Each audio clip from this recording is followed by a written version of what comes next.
Merci. Louis-Joseph Monscourt. Merci, Monsieur le Président. Monsieur le ministre, je voudrais poser deux questions. D'abord, l'une portant sur la pêche, l'autre sur l'agriculture.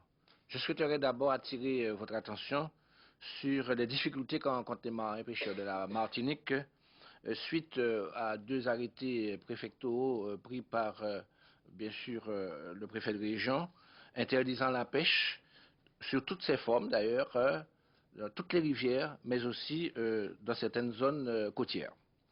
Des mesures similaires avaient déjà été prises l'année dernière concernant les végétaux, notamment les légumes racines, dont les taux de LMR étaient supérieurs aux normes indiquées.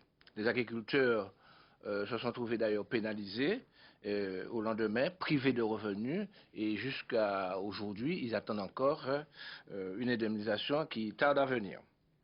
Je ne remets pas en cause, bien sûr, les arrêtés pris par le préfet, qui n'ont été pas pour des raisons de santé publique et faisant jouer le principe de précaution, c'est tout à fait normal. Mais je voudrais vous dire que cependant, une sorte de psychose aujourd'hui s'est installée sur nos territoires autour de cette affaire de la chlordécone. Et bien sûr, il faut savoir que les consommateurs ont fui les étals. Alors, quel accompagnement, par contre, ma première question, quel accompagnement financier avez-vous prévu dans votre projet de budget pour aider ce secteur déjà en si grande difficulté? J'en viens maintenant à ma deuxième question. Mardi dernier, le président de la République a proposé la mise en œuvre d'un plan de financement ambitieux pour l'agriculture et a ajouté « Je refuse que l'agriculture française soit emportée par la crise ». Sur un discours de 8 pages, pas un mot, pas un clin d'œil, pas une mesure concernant l'agriculture domienne.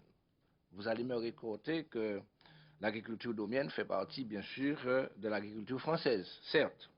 Mais notre agriculture a des spécificités, je l'ai dit hier soir, encore je le répète, qui nécessiteraient bien sûr des mesures particulières. Je pourrais citer des handicaps, l'éloignement, l'insularité, la sécheresse, que sais-je encore. Monsieur le ministre, ma deuxième question, pouvez-vous nous indiquer si le projet de la loi de modernisation de l'agriculture annoncé par le président de la République, vous allez dans cette loi prévoir simplement un volet spécifique outre-mer pour tenir compte des particularismes et des particularités de nos territoires. Je vous remercie. Merci.